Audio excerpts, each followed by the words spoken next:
Hello students, welcome to Exam Mastermind. ये lecture 2 है of industrial relations. पिछले lectures में हम लोगों ने कवर कर लिया था system approach, unitary approach and pluralist approach. Now today we will discuss Marxist approach.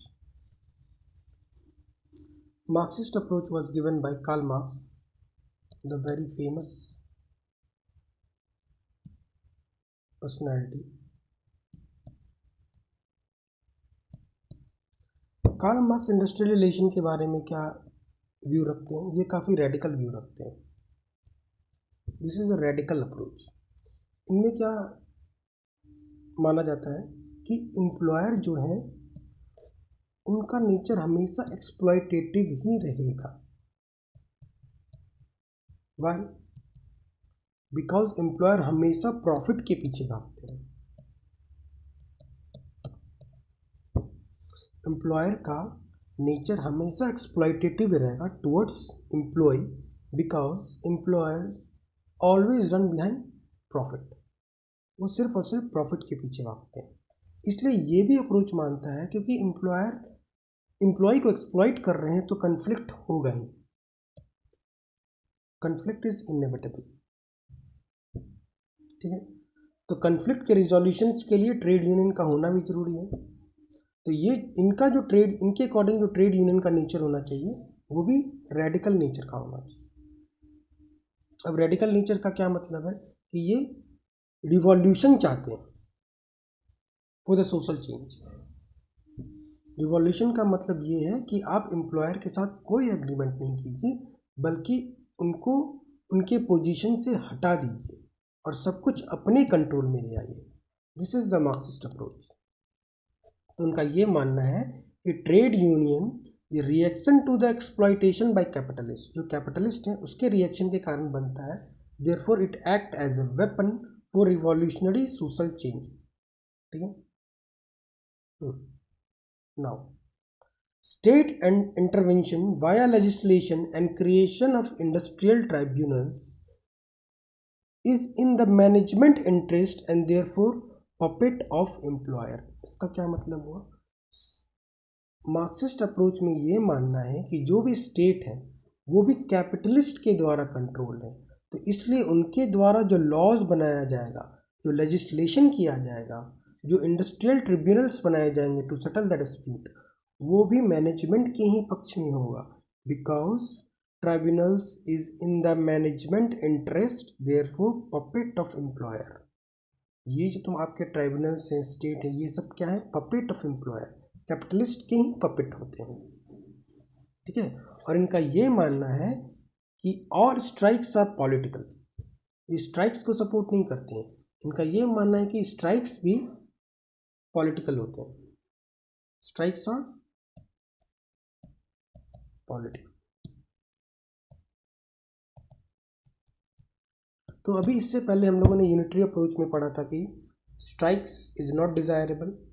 प्लुरलिस्ट approach में पढ़ा था कि स्ट्राइक्स आर डिजायरेबल बिकॉज वो कन्फ्लिक्ट को सपोर्ट करते हैं। कन्फ्लिक्ट को सपोर्ट करते हैं तो वो स्ट्राइक को भी सपोर्ट करेंगे और ट्राइब्यूनल्स को भी सपोर्ट करेंगे। लेकिन मार्क्सिस्ट अप्रोच थोड़ा रेडिकल अप्रोच है, थोड़ा डिफरेंट है। यूनिटरी अप्रोच है थोड़ा क्या, बहुत डिफरेंट है। इसका ये कहना है कि ट्रेड यूनियंस तो होने चाहिए, लेकिन जो भी स्ट्राइक्स होते हैं वो पॉलिटिकल होते हैं। क्यों? क्योंकि वो सरकार के इन्फ्लुएंस में आ जाते हैं और सरकार सारे पपेट होते हैं। पपेट का मतलब होता है गुलाम। ये जो सरकार होते हैं गुलाम होते हैं किसके? कैपिटलिस्ट के ही गुलाम होते हैं। Therefore all strikes are political. कुछ कुछ थ्योरीज हैं अलग अलग लोगों के द्वारा दी गई हैं जो कि सपोर्ट करते हैं मार्क्सिज्म को। पहला थ्योरी है labour mass theory. Labour mass theory against the technological advancement. याद रखिएगा, एक लाइन की बात है, एग्जाम ओरिएंटेड पढ़ाई कर रहे हैं, ज़्यादा डिटेल में नहीं जानना है। लेबर मास थ्योरी टेक्नोलॉजिकल एडवांसमेंट के खिलाफ होती है। क्यों? क्योंकि ये लोग का मानना होता है कि ये जो टेक्नोलॉजिकल एडवांसमेंट होंगी उसके कारण जॉब लॉसेस होंगे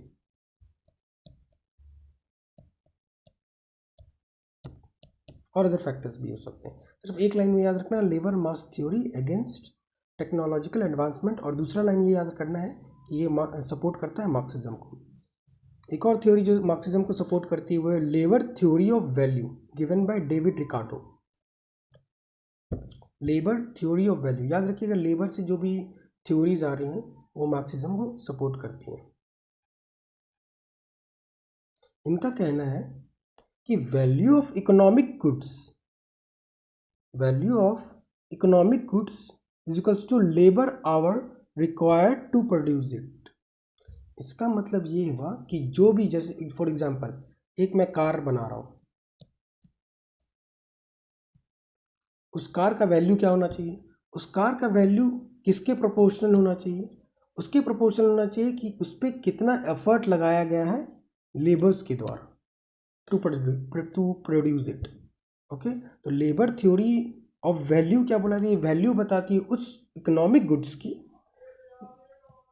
और उस इकोनॉमिक गुड की वैल्यू क्या होगी? उसके प्रोपोर्शनल होगी कि कितना लेबर एफर्ट उसको प्रोड्यूस करने में लगा है। करेक्ट? तो this is labour theory of value. Two theories, labour Marxist theories and labour theory of value belongs to Marxist approach. Next approach is sociological approach. Sociological approach is very simple. इनका भी ये मानना है कि conflict is inevitable.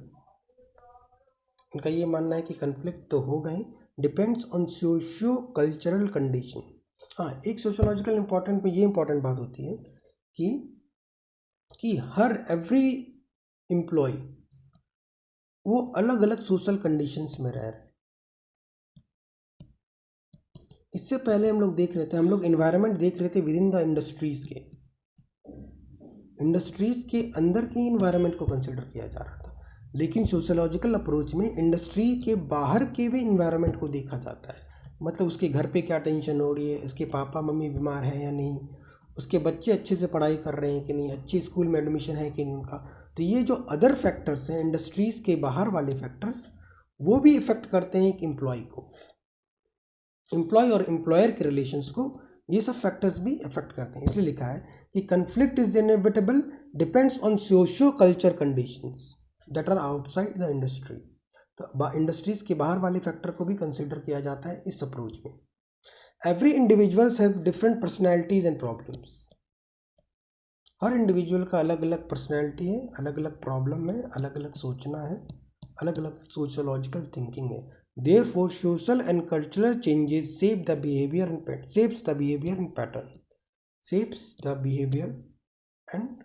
pattern.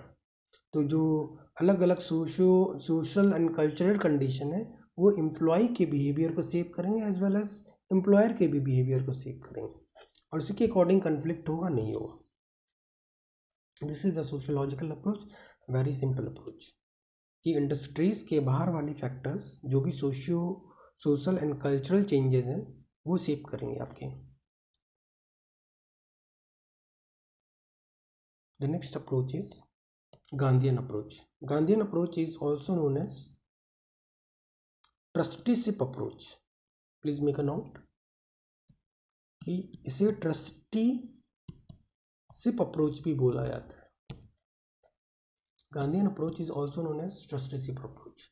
आप लोग सब जानते हैं गांधी जी के बारे में। गांधी जी का व्यू है तो वो आइडियलिस्टिक ही होगा, नॉन वायलेंट ही होगा। ठीक है। Favour trade union but should be the last option. Trade union और स्ट्राइक्स को वो एज ए लास्ट ऑप्शन देखते हैं। ट्रेड यूनियन और स्ट्राइक लास्ट ऑप्शन। वो ट्रेड यूनियन और स्ट्राइक को लास्ट ऑप्शन देखते हैं। क्यों? क्योंकि वो चाहते हैं कि एम्प्लॉयर और एम्प्लॉय के बीच में कलेक्टिव बार्गेनिंग हो। कलेक्टिव बार्गेनिंग हो के कुछ एक सॉल्यूशन पे आया जाए। अगर वो उससे भी कुछ सॉल्यूशन नहीं आ रहा है तो जाके हमें ट्रेड यूनियन बनाने हैं और स्ट्राइक्स करनी है। तो favour trade union but should be the last option in a single line.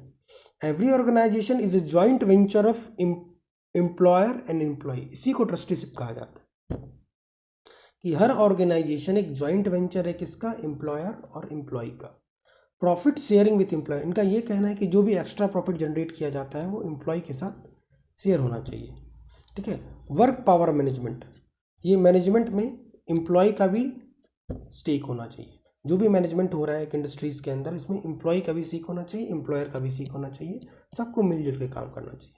Conflict resolution में सबसे पहले इंटरेक्शन होना चाहिए, आर्बिट्रेशन होना चाहिए, बायलैटरल नेगोशिएशन होना चाहिए। अगर ये सब फेल हो जाए तो ट्रेड यूनियन बनाना चाहिए और स्ट्राइक्स करना चाहिए। करेक्ट है। तो कन्फ्लिक्ट रिजोल्यूशन के लिए ये देखते हैं, सबसे पहले इंटरेक्शन कर लो, एम्प्लॉयर एम्प्लॉय के बीच में बैठ के डिस्कशन कर लेना है कि क्या करना है, नहीं करना है, क्यों कन्फ्लिक्ट हो रहा है।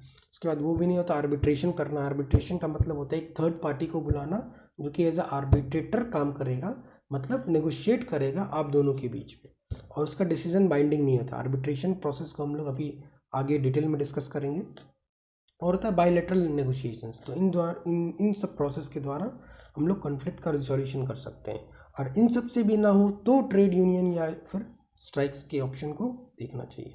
Gandhian approach is very simple approach. एक नोट याद लिखना, इस पीडीएफ में मेंशन नहीं है, Gandhian approach is also known as trusteeship approach.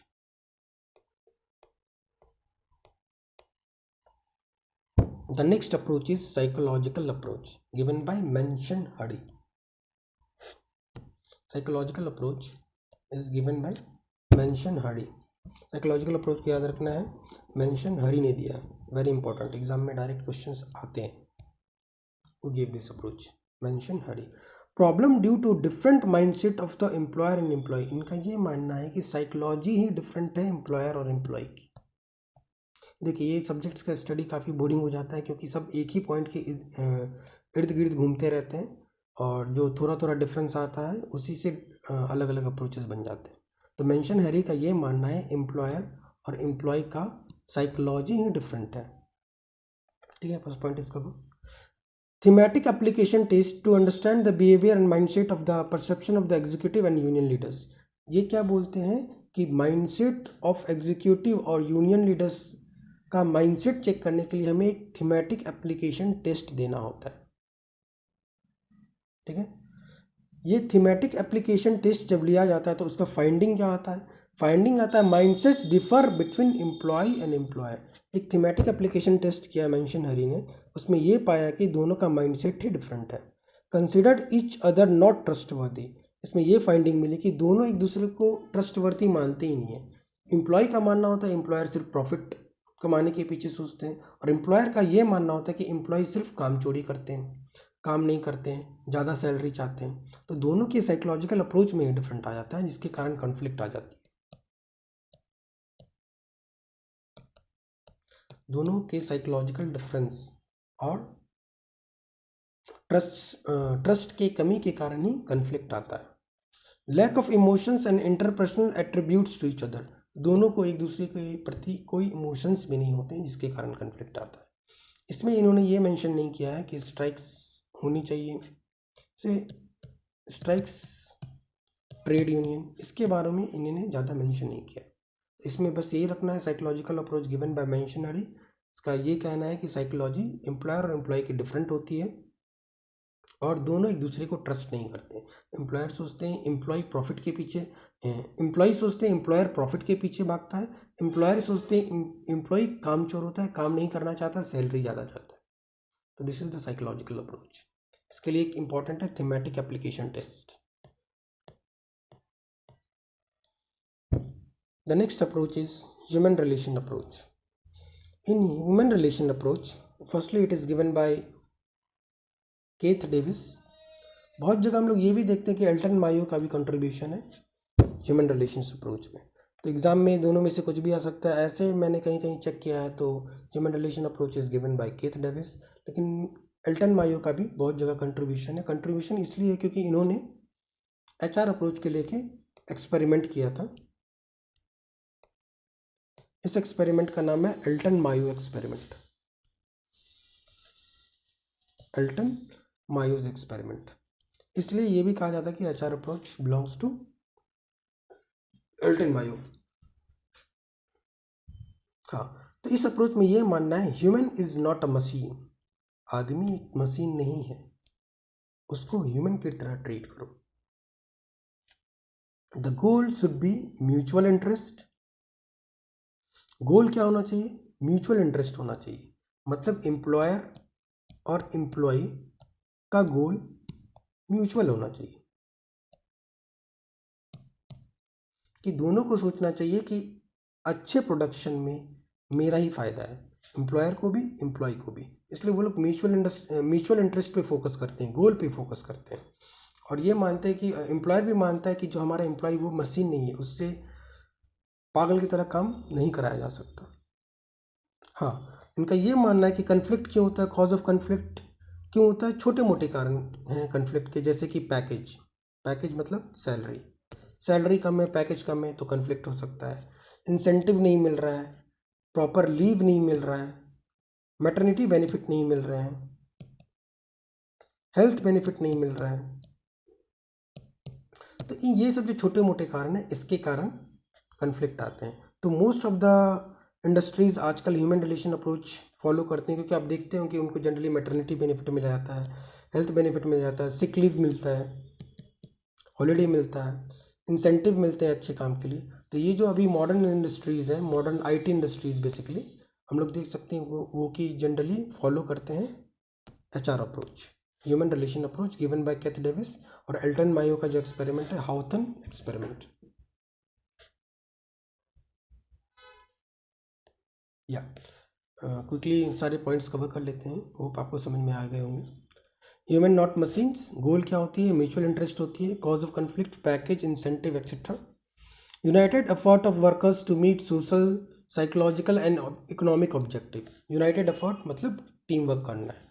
Productivity इससे इंक्रीज होती है, इफिशियंसी और मोरल दोनों इंक्रीज होते हैं, जॉब सेटिस्फैक्शन इंक्रीज होती है। Scientific technique and tools to eliminate conflict, ये लोग scientific technique and tools use करते हैं to eliminate the conflict. Example statics use करते होंगे कि क्या कारण है एम्प्लॉय ज़्यादा एब्सेंट कर रहे हैं, क्या कारण है कि एम्प्लॉय का हेल्थ ख़राब हो रहा है। स्टैटिक्स यूज़ करते हैं कि कितना मिनिमम वर्किंग आवर होना चाहिए। ये सब स्टैटिक्स साइंटिफिक मेथड यूज़ करते हैं to conclude, to eliminate conflict. इनका फोकस होता है forming small groups, therefore conflict will be reduce. इनका ये मानना है कि ग्रुप जितना छोटा होगा उतना ही कम कन्फ्लिक्ट होगा। छोटा ग्रुप कम कन्फ्लिक्ट, छोटा group small group less conflict.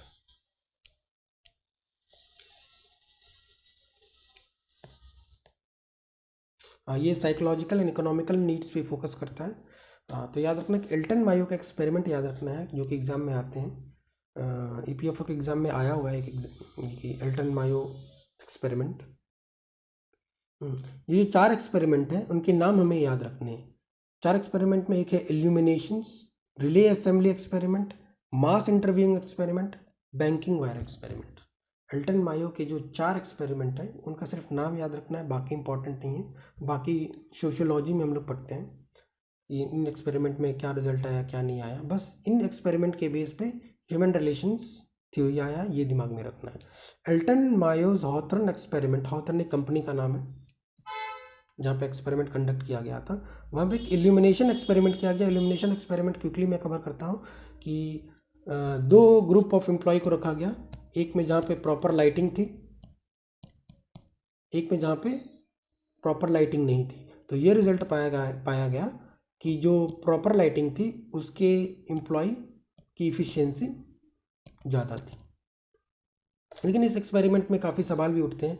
सवाल इसलिए उठते हैं क्योंकि सवाल बाद में इसलिए उठने लगे क्योंकि बाद में पाया गया कि when employ are being observe, मतलब जब एम्प्लॉय को एक एक्सपेरिमेंट में ऑब्जर्व किया जाता है तो उनका बिहेवियर भी चेंज हो जाता है। तो उनका बिहेवियर चेंज हो सकता है क्यों, क्योंकि वो एक एक्सपेरिमेंट का पार्ट बन चुके हैं, वो नॉर्मली बिहेव नहीं कर सकते। इसलिए इस एक्सपेरिमेंट पे काफ़ी सवाल भी उठते हैं, पर वो हमारा कंसर्न नहीं है। हमारा कंसर्न है सिर्फ इन 4 एक्सपेरिमेंट के नाम याद रखना, illumination experiment, relay assembly experiment, mass interviewing experiment and banking wire experiment. तो आज के लेक्चर्स में ये लास्ट अप्रोच था, बाकी अप्रोचेस हम लोग नेक्स्ट लेक्चर में करेंगे। तो हम लोगों ने क्विकली देख लेते हैं क्या क्या कवर किया आज हम लोगों ने कवर किया है Marxist approach, sociological approach, Gandhian approach, psychological approach and HR approach. HR approach given by kth Davis और बाय एल्टन मायो। होप आपको लेक्चर्स पसंद आए होंगे। अगर लेक्चर्स आपको पसंद आते हैं तो प्लीज़ मेरे चैनल को सब्सक्राइब कीजिए और शेयर कीजिए।